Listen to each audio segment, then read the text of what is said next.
Today in episode 40 of the podcast, we're going to be breaking down the season 2 finale of Lord of the Rings, The Rings of Power, giving a look at Joker Folie. Did it live up to the first film? And we'll also have an early review of Florence Pugh and Andrew Garfield's We Live in Time. I'm Brad, he's Josh, and welcome to We'll Bring the Popcorn.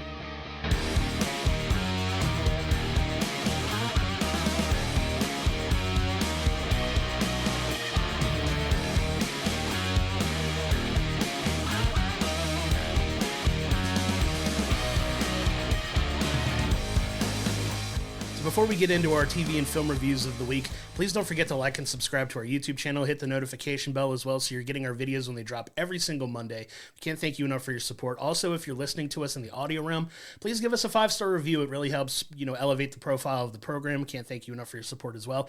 And also, don't forget, throughout the month of October, we have our giveaway for our new merch. If you go back to the last video, you saw the things we're giving away, the t-shirt, the 4K version of Godzilla -1. Go to willbringthepopcorn.com/giveaway and enter now free of charge. And also don't forget, through October 15th, we are offering 15% off our entire merch store. So make sure to go check it out. It helps support us, and we appreciate all the support that everybody has been giving us so far. But this week, we are doing things a little bit differently. We're not jumping into the news. We have 3 reviews to give you today, so we're just going to jump straight into it.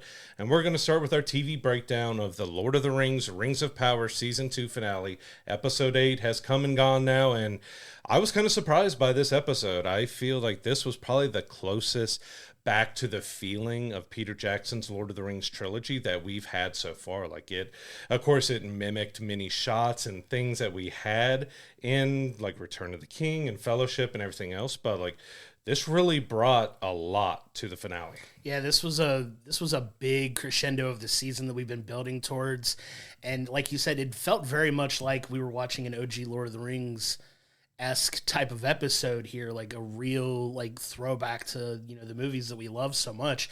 And this was jam-packed full of stuff. This was a long episode, make no bones about it. It's well over an hour, so I want to say it's about an hour and 10 minutes. It's close to about the episode, hour and 10, hour and 15. Yeah, and it was just jam-packed with stuff, and it kicked off in a really big way. So you have Prince Durin running towards down into the mines to go after his father, and he comes to find him, way down in the mountain, and he's trying to convince him to take the ring off eventually, because this has been the back and forth between them the entire season, where the ring has definitely corrupted the king and has taken his mind, and he's solely driven to just keep digging down in the mines of the mountain to as far down as he can go, and we start to see the little bit of the tease of a creature dwelling down deep in the mountain. Well, this finally comes to full fruition now with, Durin meeting up with his father, threatening to cut his hand off basically with the axe if he doesn't take his ring off.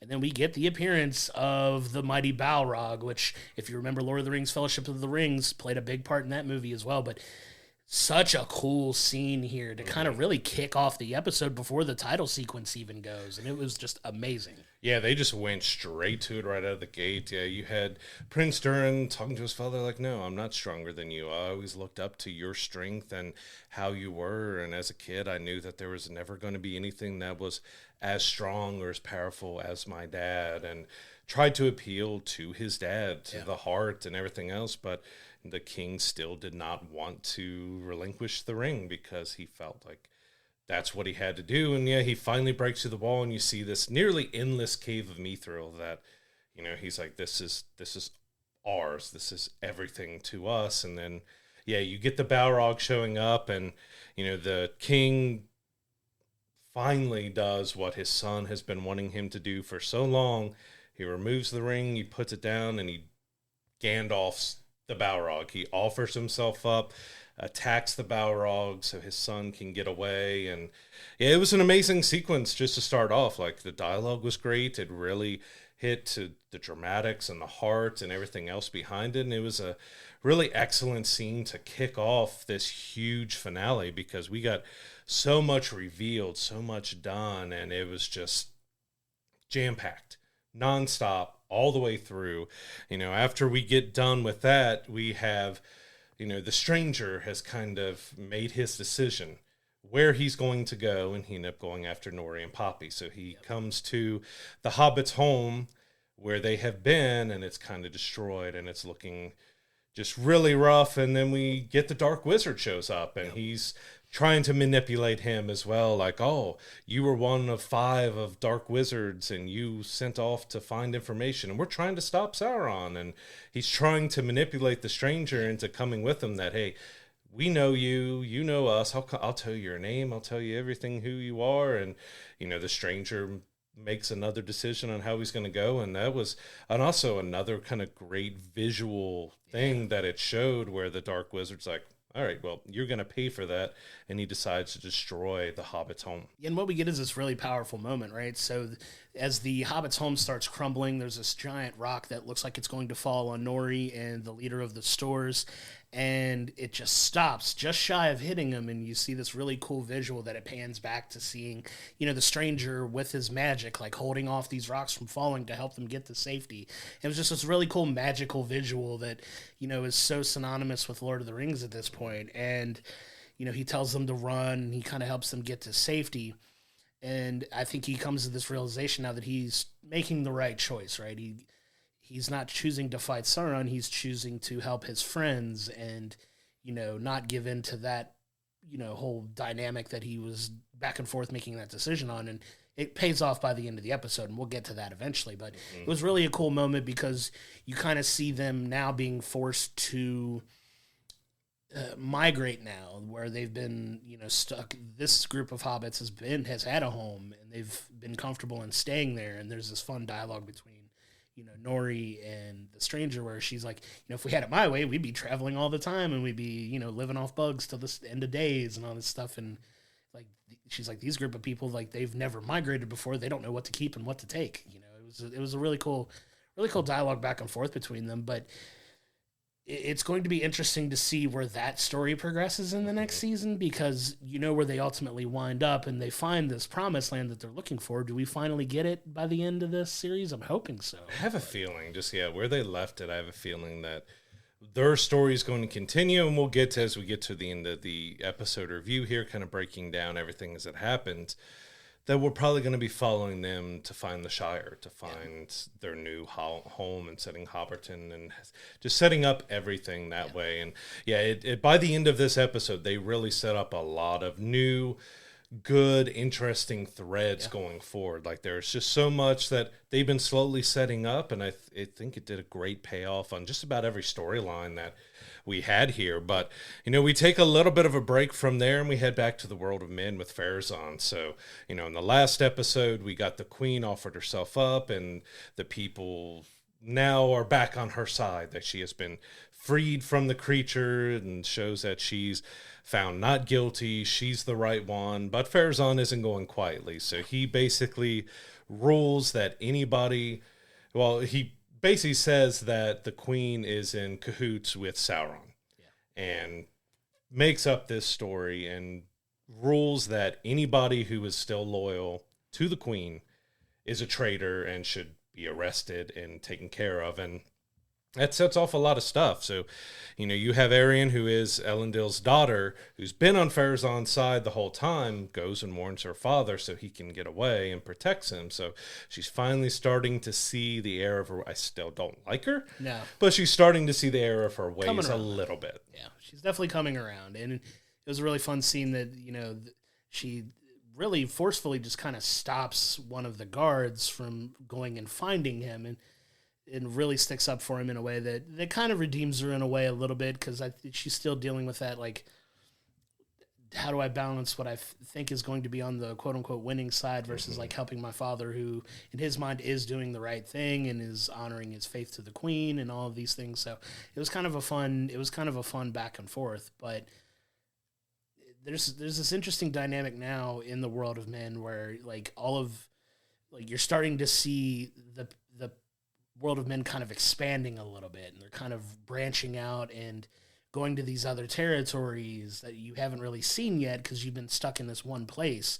And they finally start to branch out in some other towns and some other areas a little bit.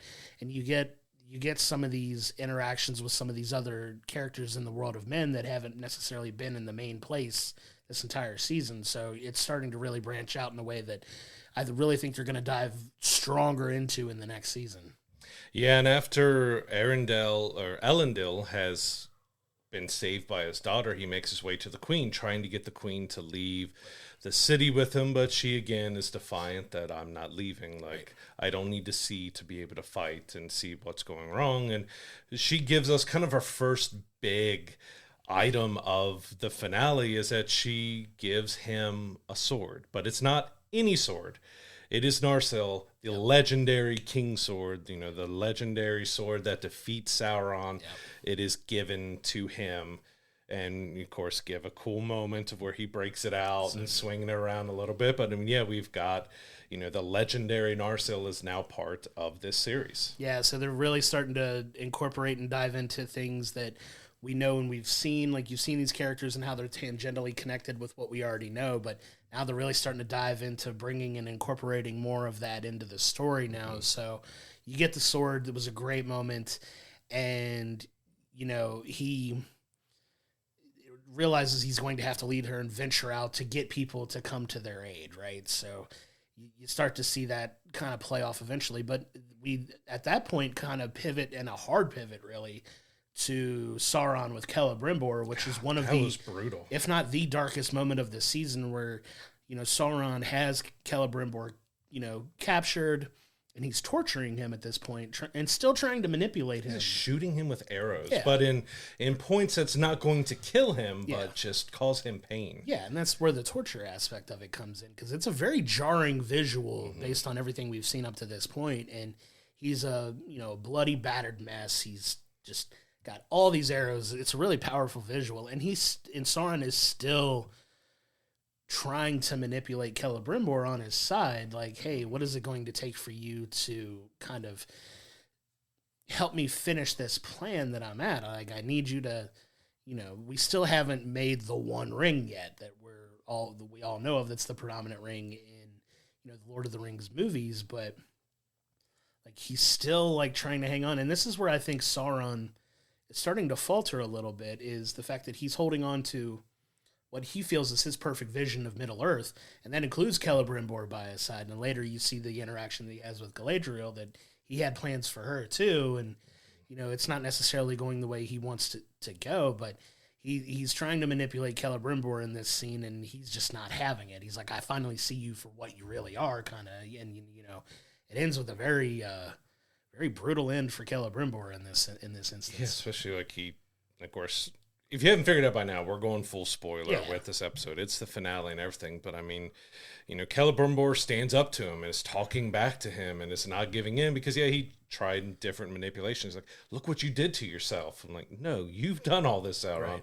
And even calls him, which is that he said the thing, called him the Lord of the Rings and everything, but you get Sauron spearing him right through the chest, lifting him up the column, and then sticking the handle of that spear down in the ground, so he's just suspended in the air. Just like brutal. That was a very brutal, just crazy scene to see. But yeah, you do see Sauron doesn't like kind of being told no or not getting his way, and he thinks his manipulation's going to get it. But Celebrimbor in the end did not give anything up to Sauron. Like, he stood his ground against him and finally was able to be himself again one more time before the end. Yeah, and a very noble ending for Celebrimbor, who, was such a crucial character in this entire run up to this point. And, that's one thing about the Lord of the Rings, is it's very Game of Thrones-esque in the fact that they don't necessarily spare everyone, you know what I mean? And they're not afraid to, pull the trigger and,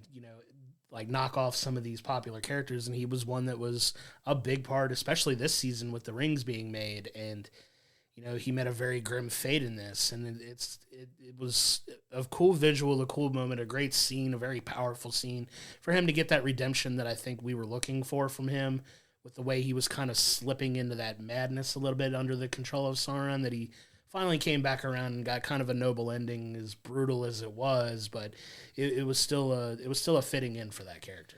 Yeah, and it didn't take too long after that before we got another kind of into a character. So we catch up with Galadriel, who is leading some of the elves out of the city that's being overrun by orcs, but she ends up being captured by the orcs, saying, all right, if you let the rest of the people go, I have the 9 rings, you take me to him, I'm going to let it go. So the orcs eventually lead Galadriel to Adar, but we learn with the ring on that it transformed him back, like all the scars and everything else that happened to him, it healed him. So he looks like an elf. And he hints that, Adar is not his name. That is something he earned on the battlefield and through everything that he's done, but that's not his real name. But he doesn't really get a chance to do it, but he gets kind of a moment again where he's like, I know you may see me in some way like this, like I'm a monster. I'm trying to stop Sauron. Like, I promise you, if you help me defeat Sauron, I will take all the orcs back into Mordor and you will not see us again. And he gives her the ring back, which transforms him back into his gruesome self. But then, the biggest twist for him in the episode happens when the orcs show up and they're telling him that Sauron, some of them tried to turn on him, but Sauron stabbed the leader of them, but it wasn't as it seemed. Yeah, so now, you get that twist that you're mentioning where, Adar's feels like he's still in control of the orcs, but it's a very deceptive ploy by some people who are very loyal to Sauron, where they do kind of just directly just turn on him and take him down. And Adar, unfortunately, also meets a very grim fate. Very brutal. In this show, very reminiscent of the first episode of the season, where they have a very similar attack on Sauron to kind of kick off the season. And you get that full circle moment with Adar where he gets that grim fate. He gets, brutally killed by these orcs. And, you find that they are pledging their allegiance to Sauron, which is where, they wind up going. But it still kind of felt like it came out of nowhere in this instance where, like, you'd figure he'd meet his fate in some big grand battle. And it wasn't really the case. It was kind of off on the side, which is a little surprising. Like, it came in a moment that I wasn't necessarily expecting, but man, what a run for that character too. Like, he was a big part of the show up to this point. It just goes to show you that, outside of the characters that for sure are involved heavily with the Lord of the Rings movies, none of them are safe. And of course he was recast for season 2 from who played him in season 1, but I thought the actor who came and replaced him did a great job of showing that the evil, but also that there's a different side. Like, he has a purpose and a point. He's not just doing this out of, I just want to kill everything and destroy everything. Like, he's trying to stop a greater evil, and he's willing to do whatever it takes. And he was willing to sacrifice his children. He calls the orcs his children. He's willing to sacrifice Uruk-hai to be able to stop Sauron. But in the end, he was a sacrifice, and the orcs are now bowing down to Sauron, and now he has his orc army behind him. And then we get a cool sequence that, goes through for a little bit, but we got Galadriel and Sauron are squaring off. So he has his crown. I guess Adar brought it out there, sitting it nicely out on a rock so Sauron can just come pick it up. And, we have a battle, and we have a lot of exposition and other stuff that happens with their discussions and kind of what Sauron, as you mentioned earlier, about what Sauron saw of Galadriel, of how she could be something to him. And they have this battle and how she stands up. And, she has a great line towards the end of the battle there, which is also another throwback, Lord of the Rings throwback, is, he says, the door is still open for you. And she says, no, the door is shut. But I think it was a great battle overall. It kind of took us to different locations. Each of them kind of had the upper hand on it. It ends in a way that you almost didn't expect. I mean, what happens with Galadriel's character, but she ends up getting stabbed with his crown. And she is still defiant to the end. Like, he, at the end, is using in his mind and in her mind, give me your ring. Yeah. Just give me your ring. And she holds it out to him, then closes her hand and jumps off the cliff. Yep. That was probably the only moment like, all right, this is a very tall cliff. We see she falls through a tree and stuff, but she hits the ground in the end. Like, it's fantasy, but you're taking a little extra with it that she's able, after being cut several times and stabbed with the crown and stuff, that she falls to the tree and she survives. Yeah, and it's a really powerful scene too. Like, I love the back and forth between them in this. And, you get some really great dialogue, you get some good action, you get a good mix of everything. You see Sauron still ever the master manipulator, transforming into different versions of himself throughout the battle. Even having her fight herself. Right, which is pretty wild to see, and a very very well done visually as well, but just some really great dialogue too. When Galadriel's like, as long as there are free men in this world, there'll be people to stand up against you, kind of thing, and like almost kind of like feeling like she's resigning to her fate before she makes one last ditch effort to get out and survive, which she does. And it was a really powerful scene and one of the highlights of the episode, up until where she makes the ridiculous dive off the cliff, of course. But it just goes to show you how resilient some elves are, and if you're really one of the main characters, you're a little more safe than somebody else. I was expecting like the Lord of the Eagles or something like that to come in, and that'd be the way she survives, instead of just, well, maybe the tree broke her fall a little bit. Like she fell like 300 feet. Like it was not an insignificant jump by any means, but yeah, it was a very powerful moment, and it'll eventually lead to where things lead for the elves, which is very exciting as well, because you get a really powerful final scene, but we'll get to that in a moment too. But we also kind of pivot back over to the world of men in this instance, and you get, Isildur and Estrid, who are, venturing off together now, and they kind of make their way back to the people here, and you get this really, like, it's been on the will they, won't they kind of, trek for these two characters for the last couple episodes.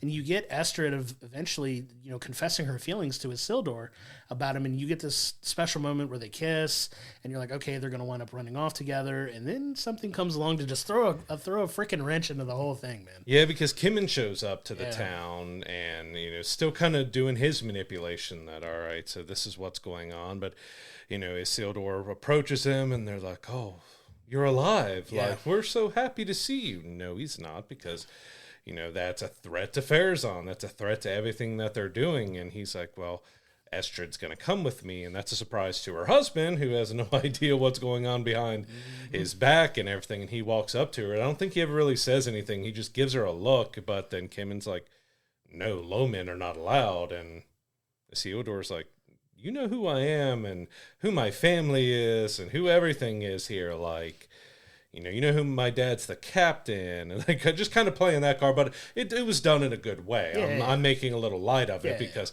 I despise Kim, and I'm like, I was ready for Isildur just to run him through, but then he finally reveals to Isildur and all of them that, the queen is a traitor and Farazan is taking over, and that he's basically telling the town, oh, you're going to be a watchtower, you're going to be a front line, and you're no longer this and that, and, changes their whole outlook. And Isildur eventually has to make the decision, well, he can go on the boat and head back to the city and see what's going on, or he could stay with, his woman or his mistress, whatever they are, however you want to call that they're doing there. And he ends up getting on the boat and going away. So we've got very interesting of where his story is, because at the same time he's heading back to the city, his dad, the Captain Elendil, is leaving the city. So he left the queen there with Farazan and has escaped. So we're, going into season 3, we have them moving in different directions now, which we'll see when they get brought back together and everything. But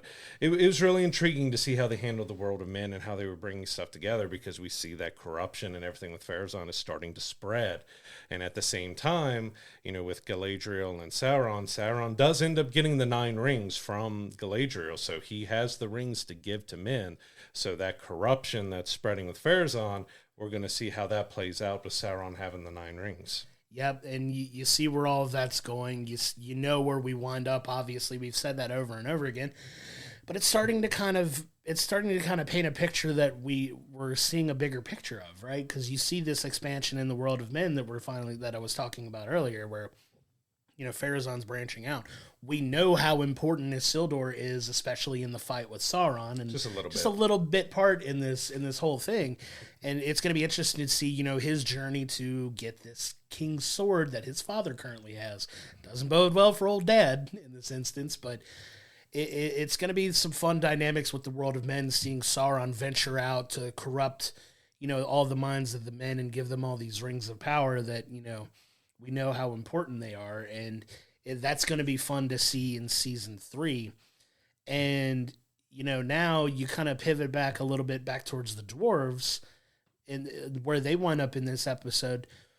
I want to jump back in just a bit to the beginning of the episode. Before he makes the jump, King Durin pretty much says, calls his son King Durin now. Like, you are like, I'm kind of anointing you king for doing this. Well, now you have Durin who's taking that responsibility and kind of planning what they're going to do. And instead of marching forward and mining, he's ready to go help his friend Elrond and, lend the dwarves into this battle and help join the fight at this point. But he kind of meets a little bit of a roadblock in that.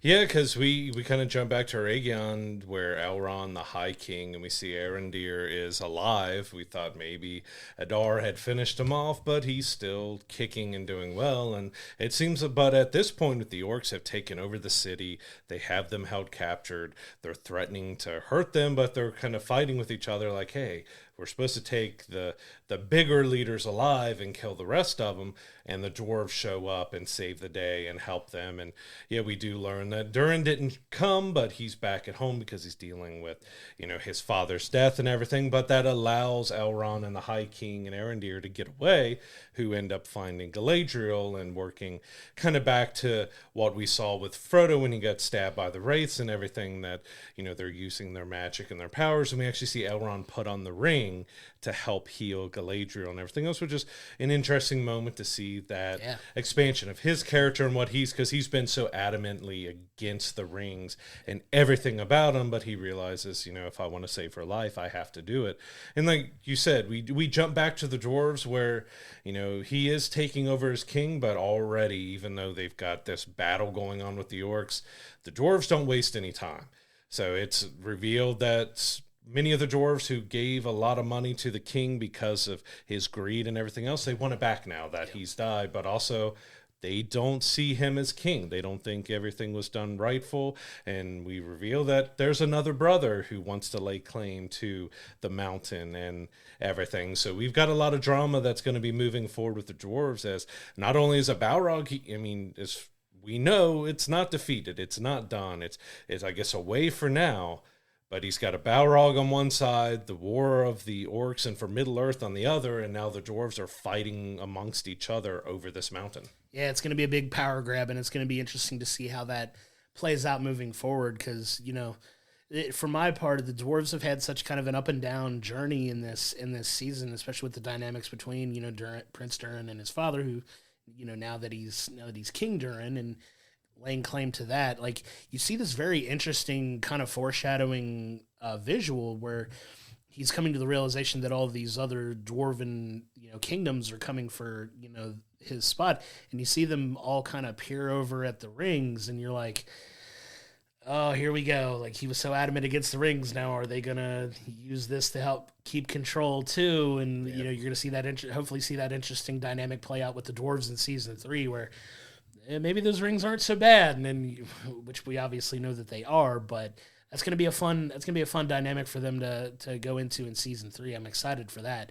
And to your point, we kind of end on this, like you said, Galadriel waking up and seeing these people, and you come to find out that the ring also helped create this sanctuary for them to where they're at least temporarily safe. And it's very reminiscent, like you said, of the Lord of the Rings after Frodo gets stabbed. It looks very similar, and especially the camera on her as she's waking up is very Frodo. Very similar-esque to that, which I love all of the great callbacks that we've gotten this episode. But we kind of end it with, her waking up, realizing that Arondir is alive as well, and now it's up to the elves to plan what their next move is. Do they jump back in and attack, Sauron, as Sauron's moving towards one of the bigger cities of men, now that he has, the rings and he's got his orcs and his orc army behind him? Is he's marching on the next kingdom of men, one of the bigger ones, and they're like, do we join the fight or do we fall back and kind of regroup ourselves and shore up our defenses before we attack again? And it's this really powerful moment where they ultimately do decide that, hey, we're in. We're going back out. We're not going to waste time. We're not going to let him advance further. And it's this big, powerful scene where they have the dynamic, do we use the sword or the shield? And he whips out his sword and holds it up, and the elves go nuts. And it's kind of that's the last thing we see in this episode before it cuts to the credits. So Season 3 is shaping up to be very exciting. I'm very happy with the direction of this show now because season 1 was a bit of a cluttered mess. It was kind of all over the place, but I really do feel in season 2 they kind of righted the ship in a lot of ways. It's not a perfect show or perfect season by any means, but I really think they did a really good job of kind of corralling all of these stories, bringing them together in a way that makes sense and has a really fun dynamic of different types of stories that they could tell moving into season 3. Now there's been some discussion on whether season 3 could potentially be the last. I know they have a 5-year plan that they've been talking about, but with a lot of the different dynamics, with how expensive the show is, there's still no official word on a season 3 happening just yet.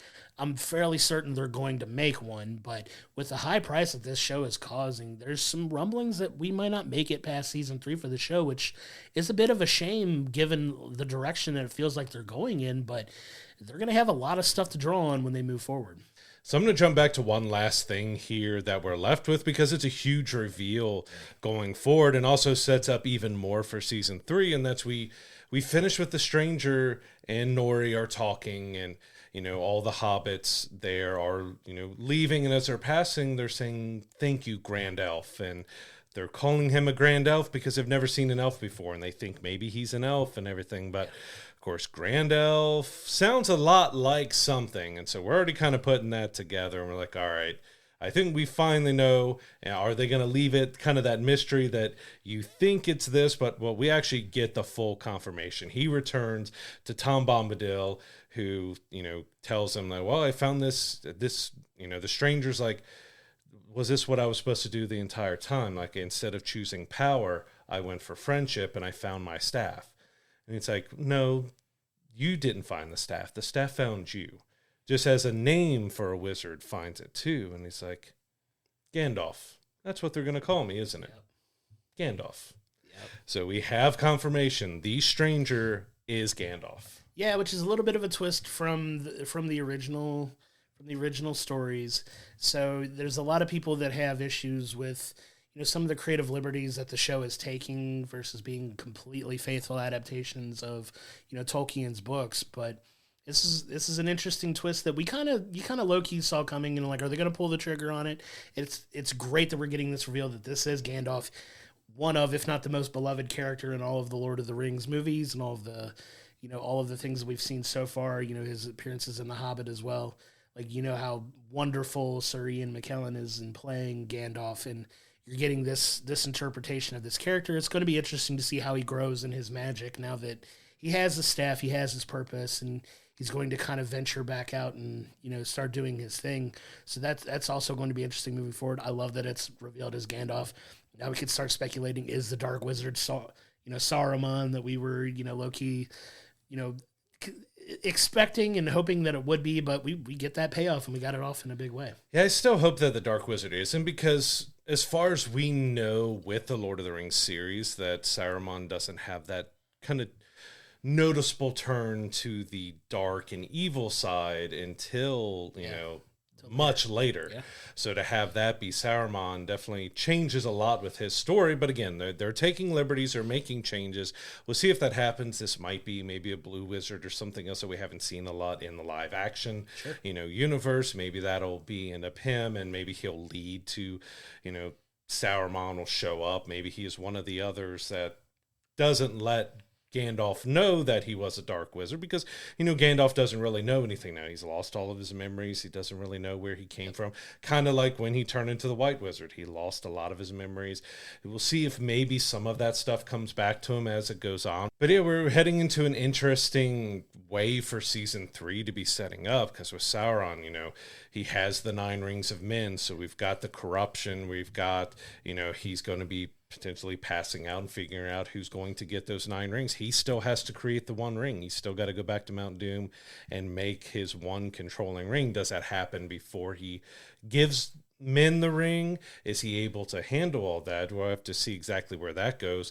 Like we already mentioned with the dwarves, they have to deal with the Balrog. They have to deal with each other, and also the commitment that Prince Durin, now King Durin, had made to Elrond that he's going to help, because he makes that speech that we're going to commit to helping. The dwarves are here whenever the elves need them.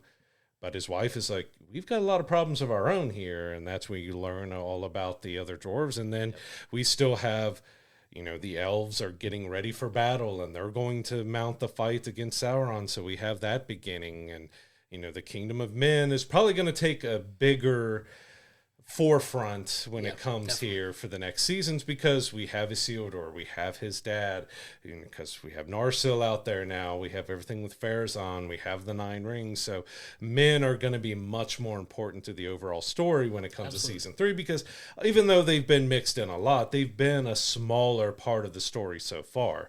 But now season 3 looks like they're going to be at the forefront. Yeah, and they kind of need to be now, because it's a very important part of why things fall apart as hard as they do. You get to start dealing with more of the corruption of the world of men, to where, all of, we get to the point where the dwarves don't trust them, and get to the point where the elves don't trust them. And you got to flesh that out now. You have to get to the point where it's like, okay, you see where these rings start to spread out and they get corrupted. There's this giant battle that they're going to get to with Sauron that eventually is going to lead him to meeting the grim fate that he does meet, to where he retreats and kicks off the events of, the Lord of the Rings. And it's going to be fun to see how they explore everything, because like you said, you see where Sauron has this influence of people. How does he get his influence into the world of men at this point without these rings? Like, how does he help influence that corruption? And it's going to be fun to see them kind of play with that, because the actor that plays Sauron is fantastic in this role. Like, he plays this calm but menacing, figure that is so good at manipulating people, that it's going to be fun to see him kind of really fully embrace that and set his plan even further in motion now that he has his army that he wants behind him. So it's going to be a fun dynamic to see all these things kind of play off of each other moving forward. Like you said, you've got Gandalf now that is going to set off on his adventure. You've got the fun story with the hobbits, who I think thankfully are playing a little bit of more of a back role in this show, because they have been at the forefront for so much of everything. I think they're going to be a much smaller role, and I think you're going to see that reduced a little bit, but you're still going to see them venturing out to make it to the Shire.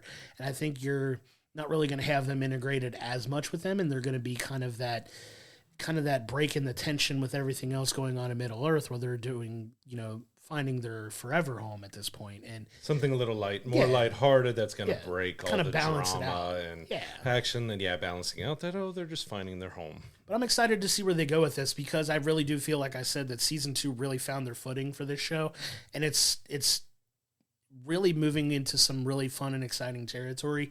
The season visually is spectacular. Like, we've talked about it now for several weeks. If you're on the fence about watching it, watch this season, because I really think visually it's amazing.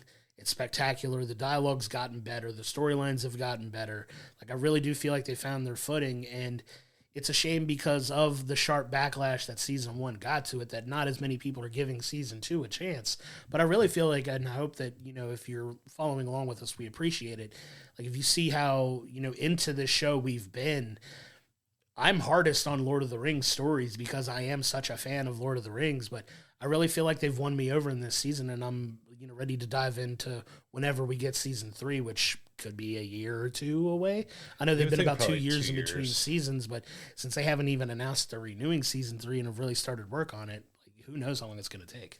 Yeah, this series immediately, every time I think about it, brings up the Jurassic Park line of, we spared no expense, because they're spending billions and billions of dollars to put it together, and it shows. Like, it's a gorgeous show to look at. And the first season was a little rough. It had some problems. Second season isn't perfect. It has some dialogue and story issues. But by the end, I'm going to say that the finale here, that episode 8 of season 2, was probably the best episode that they've put out so far of the entire series. Like, it brought us back to feeling like, all right, this is Lord of the Rings. Like, this is what Peter Jackson gave us, but this is what kind of more of the story and the books gave us. Again, it's not following one-to-one. We'll see how many more changes they make, but I think it ended on a great note to get you excited about a season 3 and see where the story moves forward. We're getting, building and getting closer to the story that we all know. And It's going to be interesting to see. Do we have Ian McKellen show up in the final season or something as Gandalf, and we have a switch off and that, and or do we get some CG enhancements to make him a little younger? Like, it's going to be interesting to see how they go forward, because if it is going to match up with the live action versions at all, with the Theodore and everything else, we already had actors for them in the Fellowship of the Ring when we jump back to show the grand battle, especially with Elrond and everything else. Are they going to potentially give us a mashup of that, or are they going to stick with the same actors? Or are they going to get the old actors to come back?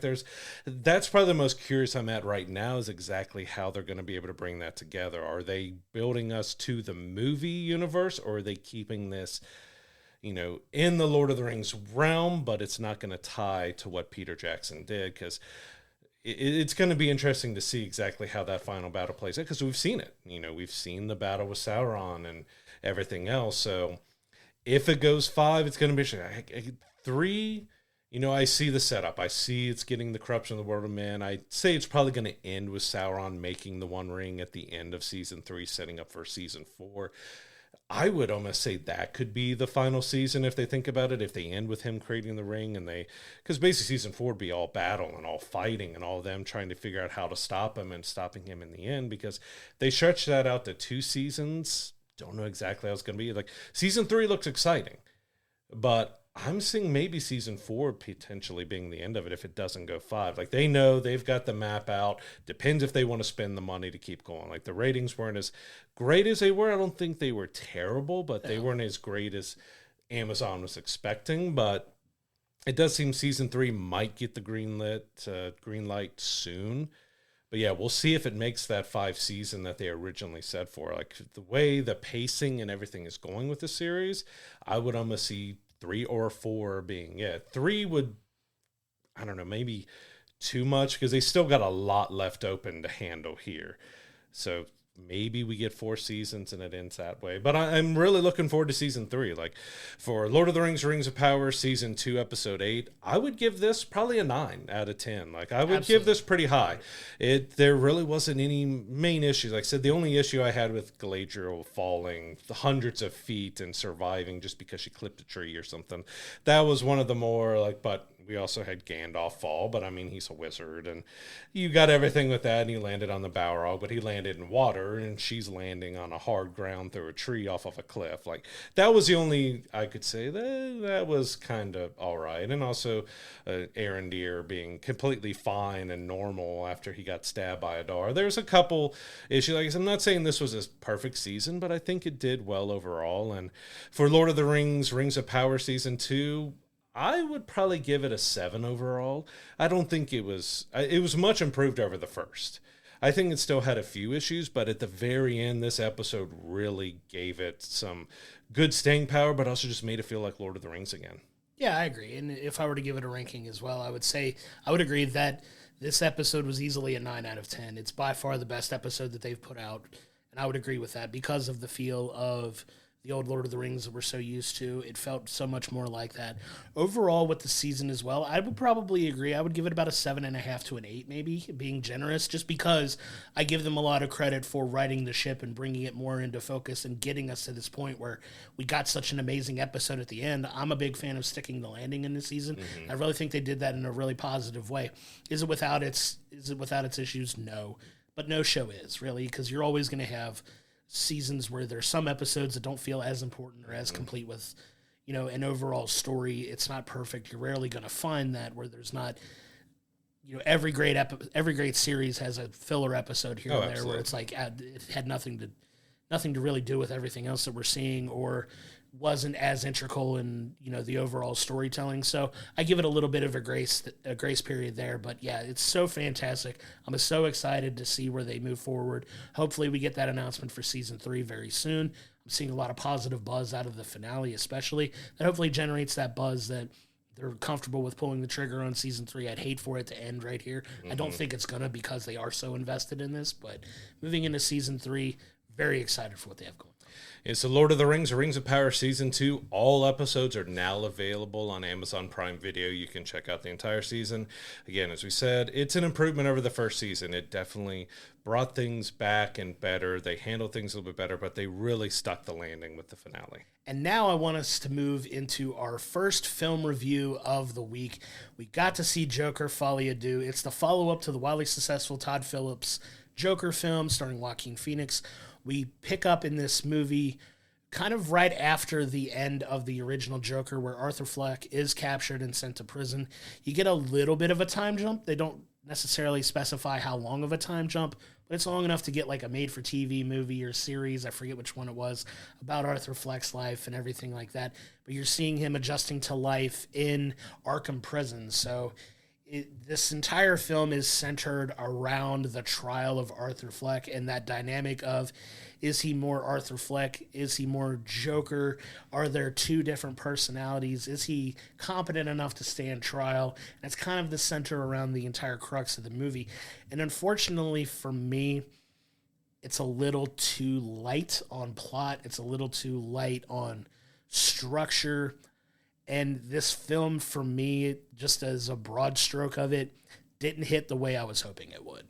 Yeah, I would agree with that. I do want to start with saying we're going to keep this spoiler-free for this portion of the review. We are going to discuss it with heavy spoilers at the end of our discussion here, because we need to go into the meat and bones of this movie more to kind of show why we didn't like it or what problems we had, and kind of explain more what things worked or what didn't work. So, the initial review is going to be spoiler free. So if you don't want to be spoiled by it, make sure you pay attention to, the comments of the episode, either on audio or video. Will tell you the chapters, and you can go to the Joker wrap up after the spoiler discussion, so you can see in the end our rating and what we thought of Joker, Folie, Deux. But yeah, in the end, Joker was fantastic. The first Joker with Joaquin Phoenix and Todd Phillips, small budget, and it was dark, it was disturbing, it was emotional, it was nearly a masterpiece. It is a great piece of filmmaking. If I ever rated that would be a 9 or a 10 out of 10. It was a fantastic film. So what I struggled with Folie, Deux is was this film even necessary? What did we exactly get out of it? And it does feel like there was something that Todd wanted to say different from the first, and I get kind of deeper layers, and we'll go into those layers and meanings and hidden meanings and everything else in it, but it just overall didn't tell a very compelling story in the end. It didn't really progress much from where we were, in a way. Again, once we get in the heavy spoiler, we're going to talk about it more. But yeah. And it's also, they try to say it's not a musical, but it is a musical, but it's not a musical, but it is a musical, but it's not, it's a musical. But I don't think the music worked in it. Lady Gaga is in it as Lee, and of course she's our Harley Quinn. We only get one real reference that she's Harley. For the rest of the movie, she's basically Lee. But I didn't feel like the music worked that much. Lady Gaga can sing. And they're trying to make it in most of the songs where she's kind of holding back. She's more off pitch and off key and everything else. But I like the dynamic between her and Joaquin and everything. But I just didn't feel like the musical numbers really worked. And with most musicals, I enjoy musicals. If go back to The Greatest Showman here more recently is one of my favorite films as well, because the story was done really well. The songs were really done really well. I didn't just feel how and why the music. I get some of the deeper meaning behind the songs and everything, but that doesn't necessarily mean that it worked. Yeah, and going back and talking about when we first heard they were incorporating music into this so much, a lot of the vitriol that's come out about this movie is about the fact that it is a musical, but I feel like they used the music in exactly the way that I was expecting them to, which is kind of like a dive into Joker's mind. It's his mental break. Yeah, it's his way of coping with everything that's going on around him. He kind of escapes into that, that's what's playing out in his mind kind of thing. But I really don't feel that they really used Lady Gaga to her full potential in this movie, and it's a shame because she is an incredibly talented singer, musical artist, just a pop icon really that's, had an amazing musical career, and they kind of use her in a lot of passing ways in this that doesn't really help the plot that much outside of her character giving Joker kind of a purpose to not give up on himself, which is kind of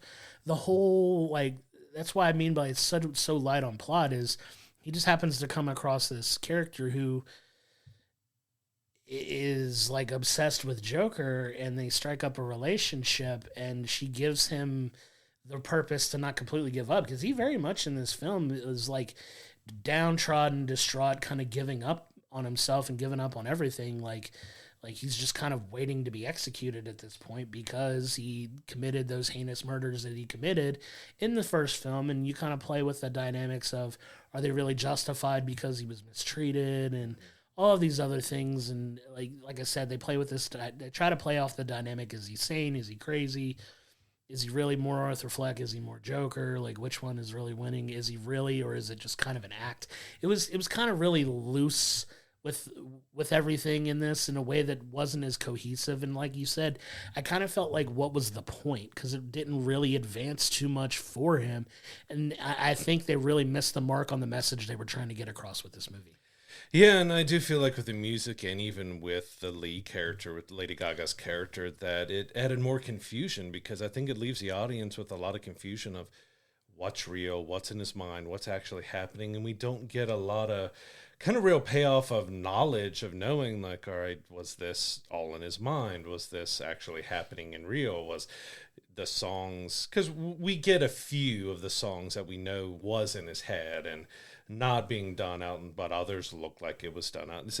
There's just a lot of confusion. I think it just left a lot of confusion. Yeah. And like I said, we get to the spoiler part. We'll go into the deeper meanings that we see with it. But again, it doesn't exactly mean that it made a good movie. Like, again, the first Joker was a near masterpiece. It was done so dark and well. It fit the Joker character well. And I get a lot of the points that I think he was trying to prove and show with this, with the dynamic between Arthur and the Joker kind of being two separate entities and beings and everything else. But it was just, I don't think it was well executed. It just didn't really have a good payoff for the audience who was invested from the first movie. I mean, it made over $1 billion. It was a highly popular movie, and it's already tracking to making as much as Morbius did in its opening weekend, which is not good. And I don't think a lot of the hate that it's in vitriol that is getting online right now is fully justified. Like, it's shot really well. It's a great looking film. Joaquin Phoenix is fantastic yet again. Like, the amount of weight he lost and how skeletal he looked, and him being able to flip back and forth between the Joker persona and Arthur. And like, he gives a really great, deep performance again, that he's going to be nominated for awards for that performance. I just don't know if he's going to win. And I don't think the movie itself will. I think he may be the lone. I think Lady Gaga did a solid job overall. There's a few times when, because I don't think it gave her character enough. So other times at her, it was just like, okay, that was just okay. Like, I think she gave her absolute best of what she was given. Yeah, sure. But I still think like Joaquin's going to get some recognition for the job he did, because even though he also kind of had a mix of what he did, like, he's disappeared into this role and being able to do the madness. And especially when we get to the courtroom and he's finally kind of put on the makeup and he's talking in a different way, he's holding his body in a different way, like he changes and shifts how he is so often in this movie. And it was really well done, but the movie wasn't. Like, his performance was solid for what he had to do with it. Just the movie lacked a lot of substance for me. Yeah, and I gotta admit, I'm gonna disagree with you on the fact that I don't think he's gonna win a lot of awards for this. I don't think he's gonna win. I don't even think he's gonna be nominated, if I'm being honest, just because of the lack of positive buzz around this movie. I think is going to cost him in this instance.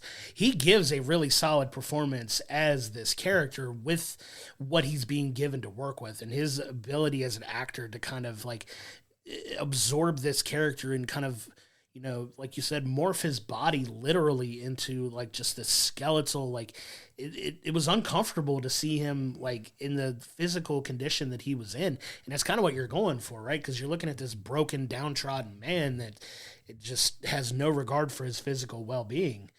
And he does a good job with that. I just don't necessarily feel like that's going to get paid off just because of the lack of substance in the movie, really. Like, he does a good job with some of the, more psychological aspects of it. And I do, like, my favorite part of the movie is when he kind of really embraces and that Joker side of him does take over in the movie, which I don't know if you're ready to kind of dive into spoilers yet, but I think we've kind of danced around how we really feel about the movie, that I think it's okay to dive into a little bit more of the spoiler stuff. So we're going to kind of... I will say I didn't want to cut you out there before we jumped. I do agree. Like, I think his performance was award worthy because it was good, but yeah, the way the film is being reacted to and how good the film is going to hurt his chances. Like, I do kind of agree with that aspect. Like, I think he did a solid performance that could be up, but how the reaction to the film is probably going to keep him from being in there. Like, I didn't think he was going to win anything,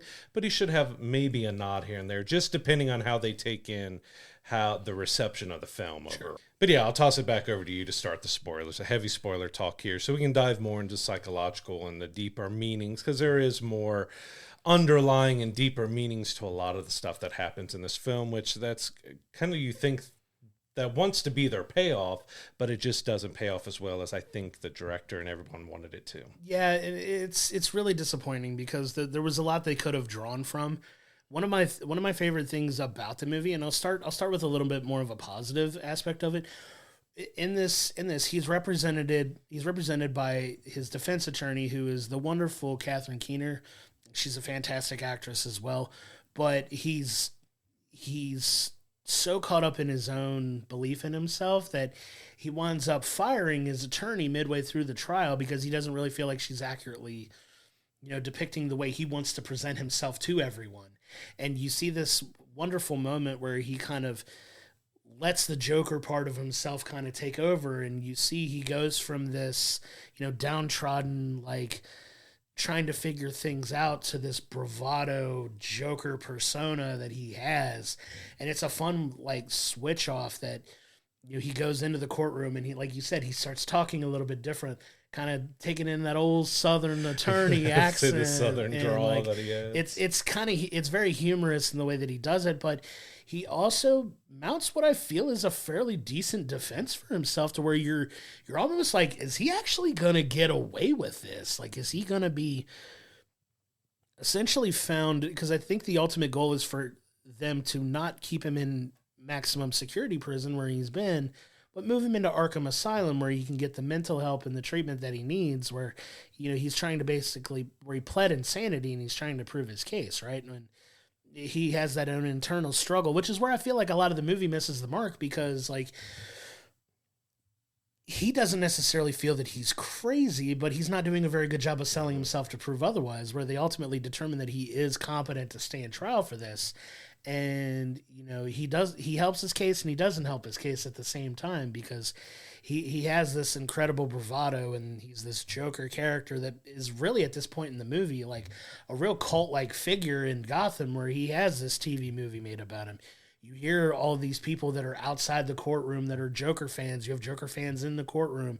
You have Harley, who we come to find out is, not necessarily the mental patient that we think she is in the beginning of the movie. Like, she actually is, kind of a low-key obsessed with Joker, and winds up getting in there to, start this relationship with him, because she's kind of low-key obsessed with the idea of this fantasy of the Joker. And there's some fun elements that they could have played with that I just don't feel they stuck as far as quality and storytelling with it.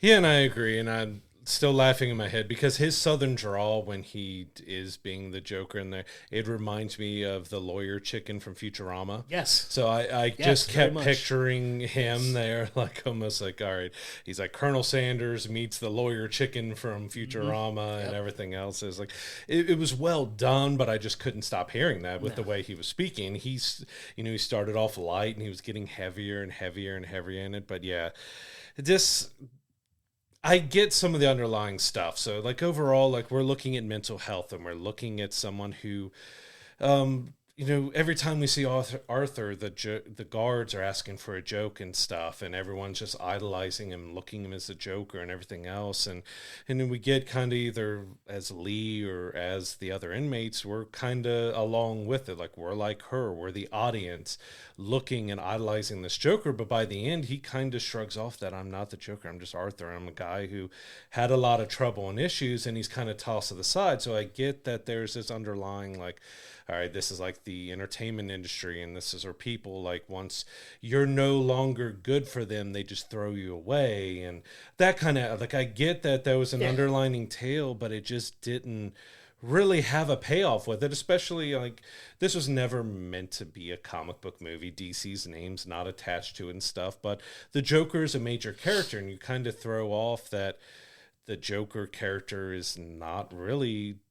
Joker and Joker Folie is not about the Joker. It's about maybe Arthur is the one who got the Joker movement going, but he never was the Joker. He was just maybe a guy who started it, but because you get a lot of abuse. You get a lot of abuse of Arthur throughout it. Like they just want him to tell jokes and want him to be this type of thing, and he's trying to be it, but then, he meets Lee, and now he's trying to be something else, and he's always changing himself to be what everybody else wants to be so he can fit in and be. And again, I get all that stuff. It just didn't have a payoff. It was messy. It was a very long, slow movie, which I can do, but it just didn't have the payoff like the first film had with the emotional attachment and how you just felt about the character and where it went. Because like in the end, we're just left with, again, as I mentioned early on, what was exactly the point of it? I mentioned all of this different ways you can look at him and the character and as the audience and being thrown away, but that wasn't enough for me to make it a good film. Like, I don't think it was a terrible film, but it just missed the mark on exactly what it was trying to tell. Like, it felt like Todd Phillips wanted to move as far away from the Joker character, which could have worked in a way, but it just didn't get that payoff. There just wasn't a solid payoff for me. Well, he did and he didn't, because, when we get to the very end of the film and the last scene of the film, I don't necessarily feel like they moved away from Joker completely. And I have a little bit of a theory behind that I'll talk about when we get to it. But yeah, you get this whole, like, I get it as well. Like, you have him playing back and forth with, how do I become the best version of myself while also trying to be what everybody wants me to be, right? Everybody wants me to be Joker. Well, yeah, that's all good and well, but I'm also Arthur Fleck. Like, I'm also a very flawed human being that, thinks he's found his soulmate in, Lee, and come to find out when you get to this really powerful scene towards the end of the movie where it's towards the end of the trial, and you figure he's going to come up and give this great grand speech as Joker at the end when it comes time to defend himself, to make his final case for himself, his last arguments before the trial ends. You see the emotion just completely wipe away from his face, where he's like, yeah, I'm Joker, but I'm really Arthur. And he's like, he kind of confesses to everyone that, like, there really is no Joker. I'm just Arthur. I'm trying to be this version of myself that, everybody seems to want me to be. There's no Joker. There's only Arthur. And you get this scene where, the fantasy kind of breaks for Lee, and she gets up and walks out of the courtroom, and at least one of the weirdest scenes in the movie for me where, it looks like he's done. Like, at this point, he's resigned to the fact that, I'm going to accept whatever fate I get. And you wind up coming back to the court for the reading of the verdict. And as they start to read the verdict, they find him guilty, which they should. Like, he's guilty of these heinous crimes. But as they're reading the verdict, you get this wild explosion at the courtroom where somebody bombed the outside of the courtroom. And it's a very harrowing scene where he he gets out and he's able to make a break for it, kind of. And in his mind, instead of it being him completely trying to get away, he's looking for Lee. And he kind of knows where Lee's been based on the interactions they've had. And they kind of come back to, you know, the infamous stairwell from the original movie, and they talk about it in the beginning, and that's where Lee had moved in her fantasy. She moved into his neighborhood. Yes, we learned that she is rich and she comes from a family. She had checked herself in and checked herself out and everything, but she moved into his rundown, low, everything budget, just crappy apartment building to be with him. And yeah, it was really weird. Yeah, it's just so messy because they have elements of a potentially really great story that just doesn't feel as cohesive, and he gets this breakaway with the help of some of his fanatics who help hide him and get away, which felt very weird on a car chase with a guy in complete Joker getup driving a getaway car. But the cops wind up finding him, and Joker makes his way to, you know, this stairwell where he meets up with Lee, and he's like, hey, like, we can still be together. I'm still the guy you're in love with. I'm just not, you know. And then she kind of just shuts him down, like, hey, throws him away. Yeah, like, he does the one thing that he was hoping she would be different about, because he felt like she loved him for him. And she was like, well, the fantasy's over. We can't really be together. And she kind of just leaves and walks away and says goodbye. And he's kind of resigned to his fate at that point, because you have the cops show up and take him in. And we get to the end of this movie, and do you want to go ahead and go into it now? Like, I can talk about it if you'd like. Well, yeah, I wanted to jump in with that. I do agree at that point where the wall of the courtroom gets blown open is kind of where it really fails in the end, because it just, I mean, he's trying to be Arthur and he's getting away and he goes to her and stuff, but it also left a lot of questions like, was Lee actually ever really real? Was she some sort of figment of his imagination that he thinks everyone's talking to her and that she's around? Was she actually a real person? Because a lot of the stuff she does is, you know, flopping around so much and not even going into all the musical numbers, which just didn't really work that well either, and didn't really give us a whole lot, because some of the songs are strange, that they're going to go build a mountain and all this other stuff, and like there's supposed to be deeper meanings before, but the audience really aren't cued in on what that's going to be. So I'm like left to us.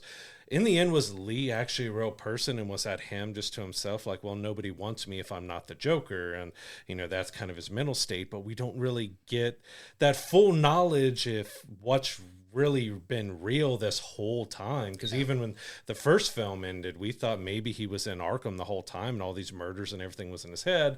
That didn't turn out to be the way. He even confessed that he killed his mom, so there was another death. But it was also like, all right, yeah, they found him guilty, everything got bombed, but it was televised, so everyone knows that he's guilty, and they bring him back to Arkham, and he's just kind of allowed to roam free again with no one watching him. He's just right back in everything. Like, this is a guy who's been convicted of 6 murders. He's just allowed to be with everybody else, which ends up being his downfall here. Yeah, and he like you said, they parade him around as like this cult-like figure, even in the prison. Like, he gets special treatment, and you kind of see that, like, off to the side, they do a good job of at least one thing in kind of telegraphing something coming up, where you see this shifty looking character in the prison just kind of like obsessed with Arthur as the Joker. And the way this film ends is, you know, they're back in the I want to call it the entertainment area, where there's chairs and a TV, and they're watching the TV, and one of the guards comes up to Arthur and he's like, Arthur, you've got a visitor. And at this point you're like, who the hell is coming to see Arthur at this point? And how could he be allowed a visitor if it's not a lawyer or something? Right, like it can't be Lee. Like, what is going on here? And he eventually gets up to walk out. Well, this character follows him out. Which the guard just leaves him be. Like, he's not, Arthur's not keeping up with him, so he just leaves. Yes, which is really odd. But this guy winds up speaking to Arthur, and he's like, hey, man, like, I got a joke for you. And he tells him this joke. It's very dark. And it's a killing joke? Yeah. You would think.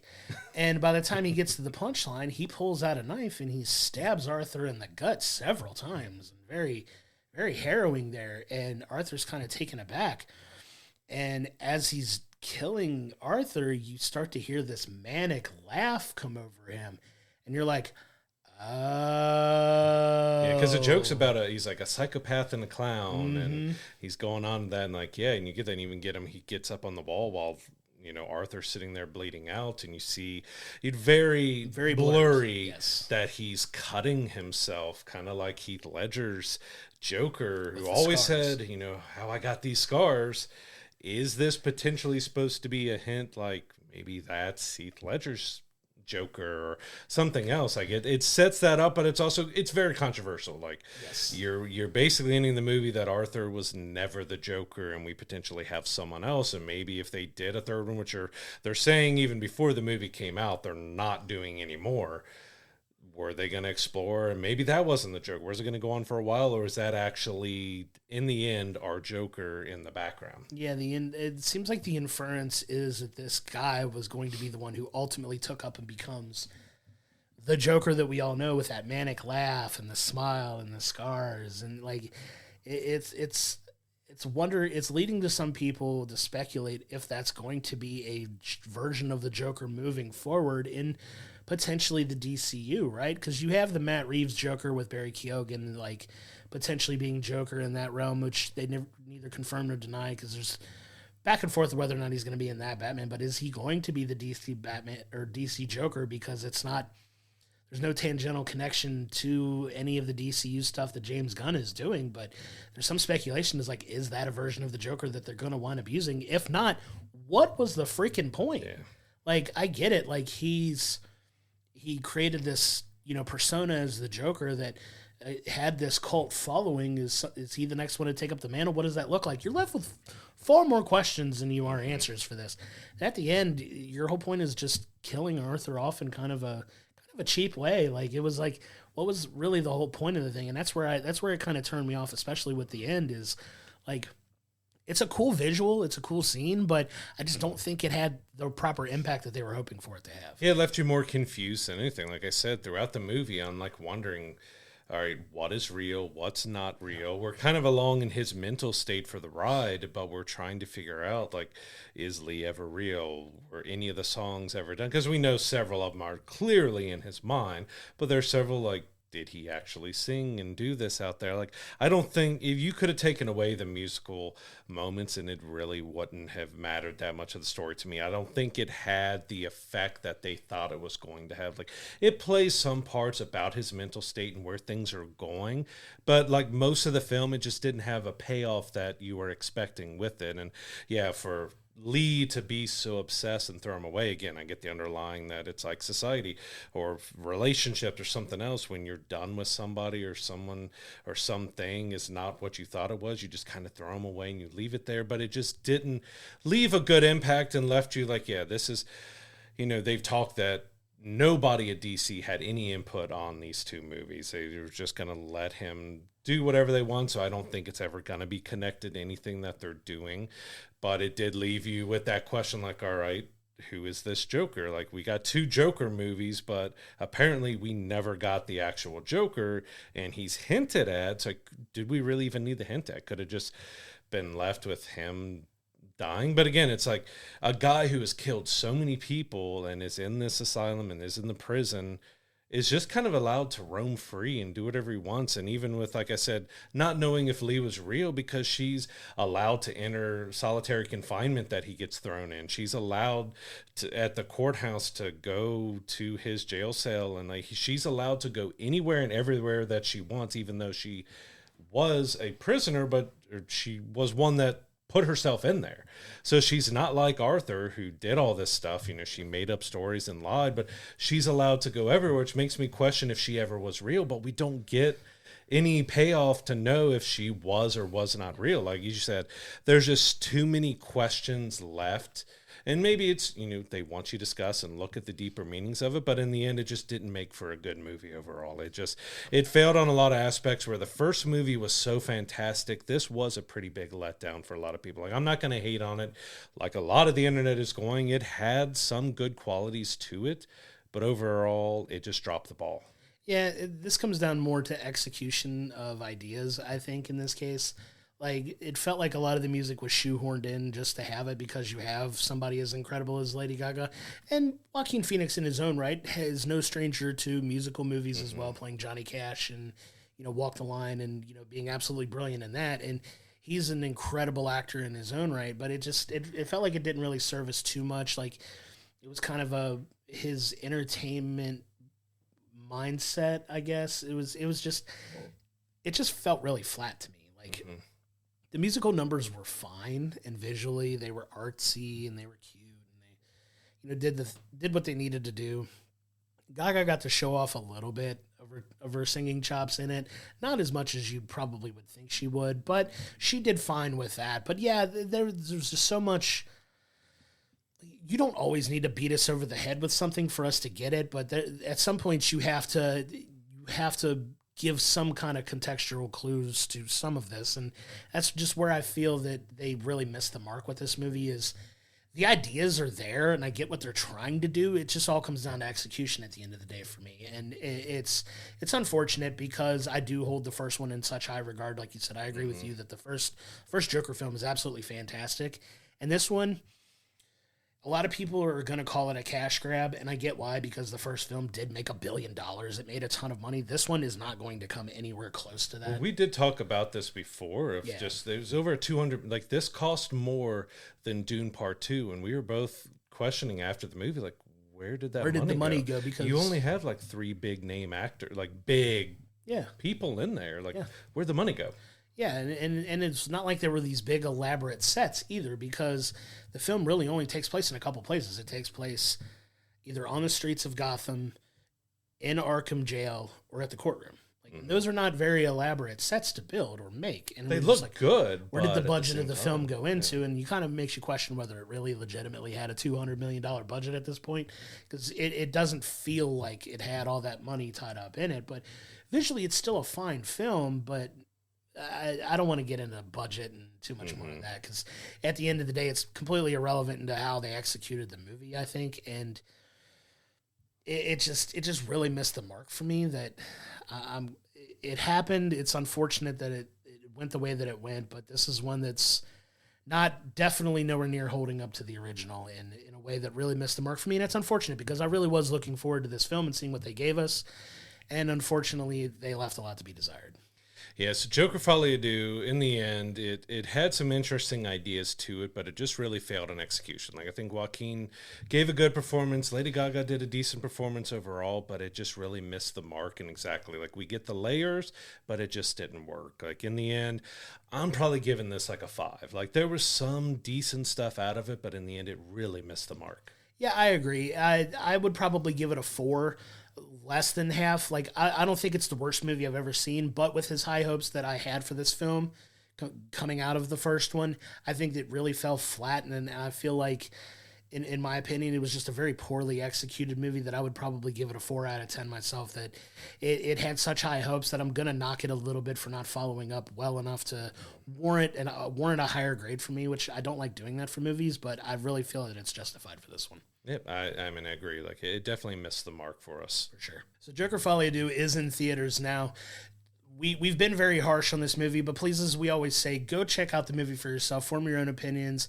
You may wind up finding more deeper meaning in this, and if you do, come talk to us about it. Come find us in our Discord, comment on our videos, comment on our social posts. Let us know what you thought of Joker 2 if you do go see it. Yeah, we do have another film review to do this week because we got an early screening of Florence Pugh and Andrew Garfield's We Live in Time. So this is a romantic dramedy that's about 2 people who kind of find each other in an interesting way. She ends up hitting him with her car and everything that's shown in the trailer and all that. But we really get a deep dive into the relationship. But this is one that really packs a punch. Like, it's got humor, it's got heart, it's got romance, but it's got a gut punch. It's very raw in a lot of stuff that it shows. And I think it really showed just how amazing Florence Pugh is as an actress. Like, she is just incredible in this. But Andrew Garfield gives a very deep, layered performance, and I thought this was such a really good, beautiful, but just emotional gut punch type of movie that I really enjoyed in the end.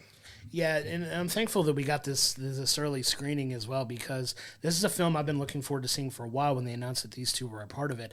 I love Florence Pugh. She's slowly becoming, one of my favorite actresses. Like, she chews the scenes in everything that she's in. She's so captivating with her facial expressions and, her ability to kind of, like I said, chew up every scene that she's in.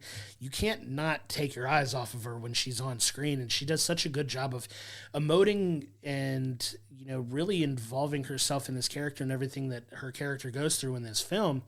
And that's not to take anything away from the absolutely brilliant performance by Andrew Garfield as well. Andrew Garfield, for my opinion, is one of the best at showing emotions with his face and not as much with his words. Like, his face can tell just as good a story as any dialogue that he's given. And you get a lot of that in this film. In my opinion, I think this is Andrew Garfield's best movie as far as overall showing off his acting chops. He finally uses his natural British accent in this film for kind of the first time that in his career, because he's always played he's always had to use more of an American accent. He's never really used his British accent in the film. And you get to see a little bit more of his natural ability as an actor. And it's just so fantastically well done. Like you said, there's some very funny moments in this, very smart, witty dialogue. You get at its core, this amazing, heartfelt story of what to do when you're faced with a very serious medical issue and how you want to, handle how you treat that. Do you go with the chemo? Do you say, I don't want the chemo, I just want this, I want to spend what time I could have left in a much more positive way and make the most of the time that we have left. And it's a very serious topic, and it deals with those emotions in such a raw way that's so relatable. And it's one of those movies that I found myself just like being completely glued into the entire story. I was enthralled the whole time. Yeah, it was amazing. Yeah, Florence plays a chef named Alma, which is, an odd name, which they also make a little joke at it because, when Tobias, I want to say the name wrong every time, and I don't know why, but Tobias, and when he wakes up in the hospital after being hit, and they're talking to each other, like, wait, do I know you? And she gives her name, like, Alma? Yeah, Alma.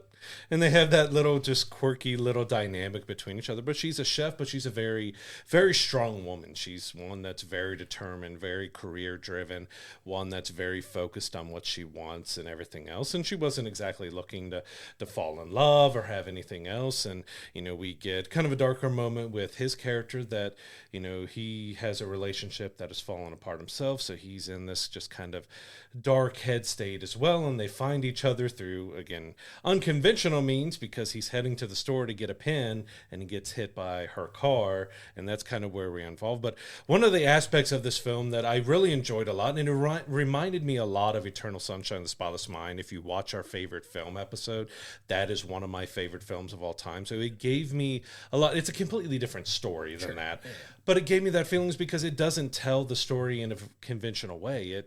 It jumps around in time and where it goes, but it doesn't confuse you. It gives you enough like visual cues or verbal cues that let you know exactly where in their timeline this is happening, because the story takes place over several years throughout different parts of the relationship. It kind of starts at towards the end and jumps back to the beginning and jumps back and forth, but it's never confusing. It's never done in a way that makes you feel like you're lost, like you're still really into the story and seeing what's going on with them. And yeah, they both gave such phenomenal performances. Like, he is very emotional. You see, as a guy, either from being in IT and working with his company, he's always taking notes and taking things down and doing stuff in a different way, but he evolves and shows different emotions because of how she is, but she also evolves and changes because of him, because there's several things in this movie that causes both of them to look at each other in different ways because they want different things and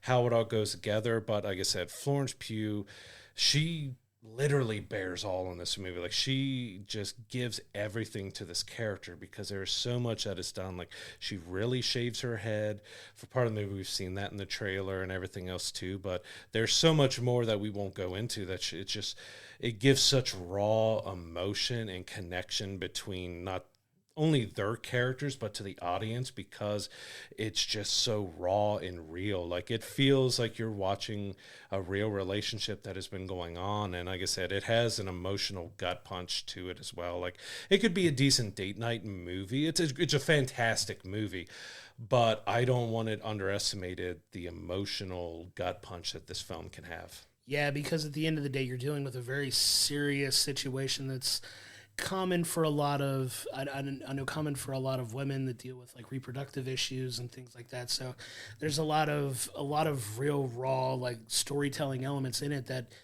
feel very realistic, and it's told in such a practical way through the art of film that yes, if you only like your stories being told linearly, like them meeting and falling in love and going through their entire course of the relationship in a movie, you might be taken a little aback by how much this movie does jump around time-wise, but like you said, it's told in such a way that it makes sense, and you see them at all different points in their relationship, from the point where they, you know, the point where they meet, and a little bit of who they are before they meet. You learn, you know, their backgrounds and things that kind of help shape who they are as people, to, you know, where they wind up at the end. And I'm not going to spoil the end of the film for you, but it's such an emotional roller coaster that it takes you on, and it's told so well. They don't hold anything back in this movie either. Like, going to spoil some things a little bit, not plot wise, but there is, you know, some strong nudity in the film. This isn't one for kids. This isn't one for, you know, younger audience members, but,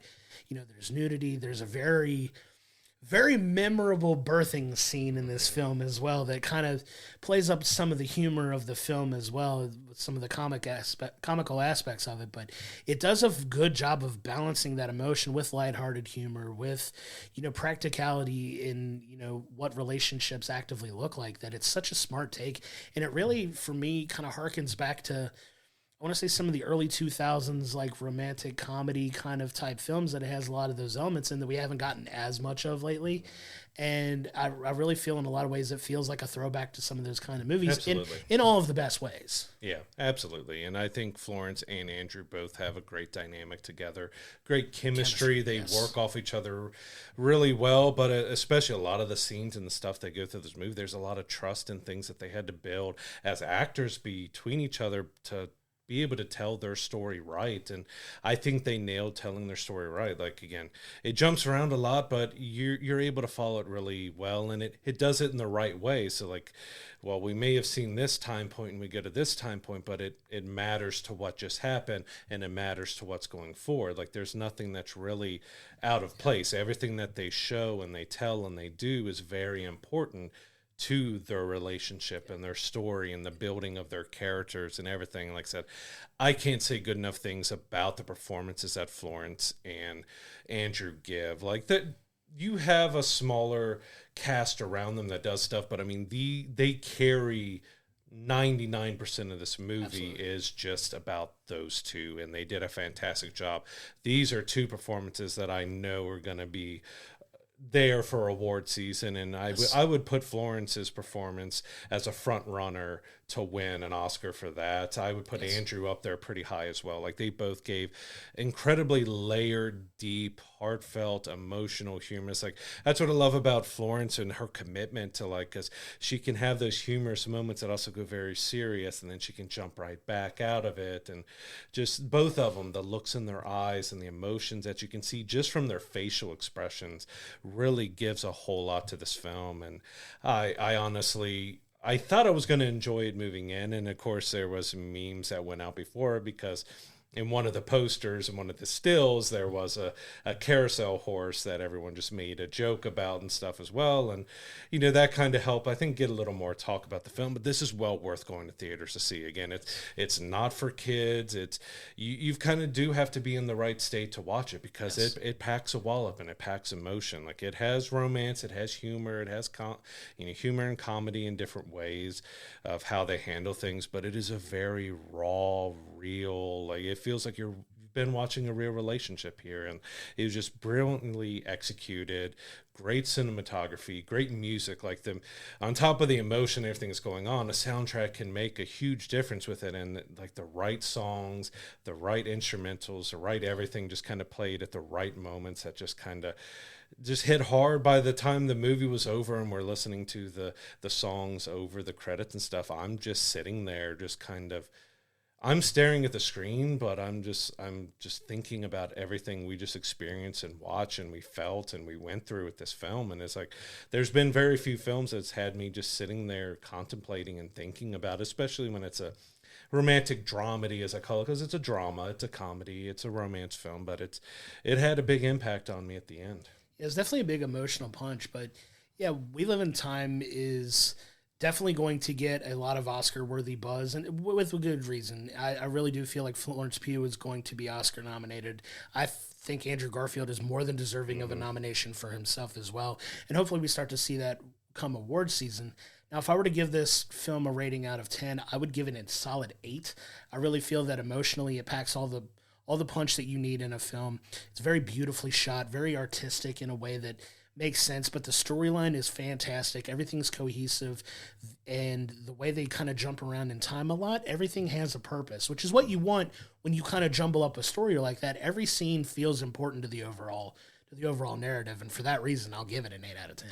Yeah, absolutely love the film. I think the performances were fantastic. The story was well told. I would give it a 9. It just had an emotional impact on me that, again, was similar to how Eternal Sunshine of the Spotless Mind hit me. Like, it just had those feels that I want to revisit this film and look at it more and look at these performances and everything afterwards. But I thought it was such a great, solid film that, yeah, I'm going to stick with my 9 because I think it was one of the best films of the year that has been done. And I highly recommend going to theaters. It's going to be out this so most theaters will have it on the 11th, I think everywhere on October 18th, but it is well worth going to theaters, checking this out. But again, there's a certain mindset to be in to watch a film like this. Like it's something that's going to have a gut punch. So depending on what you have going on in your life and other things can affect you in different ways with it, but it is one of the best films of the year.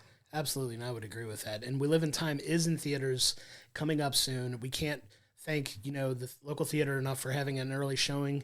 We got to see a little bit of a live Q&A afterwards where they kind of gave us some insight in the film as well.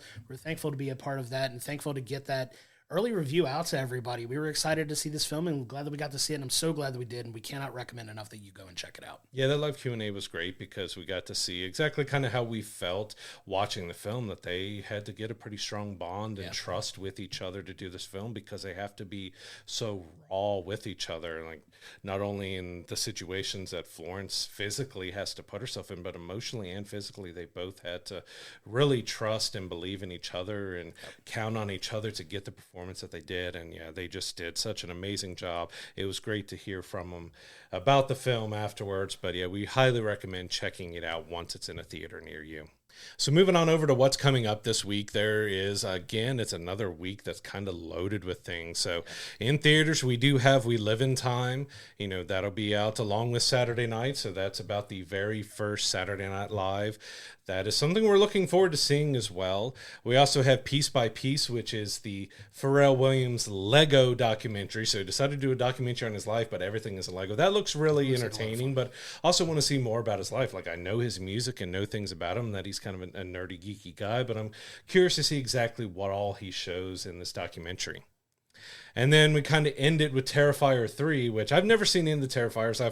I've already heard early screenings that people are walking out of the movie just from the opening sequence. Like, it's that just gory and crazy over the top. So, I mean, if that's your type of horror, it sounds like Terrifier 3 is going to continue on what it's did with the first two. Yeah, if you've seen the first two, you know what you're getting into for 3. It makes me laugh when I hear about people just walking out in utter disgust, because if you've seen the first two, you know what you're getting yourself into when you go see Terrifier 3. So do with that information what you will. If you're not into the over-the-top gore for gore's sake, it might not be the film for you. But I know a lot of people are excited about it, so I hope that film does really well.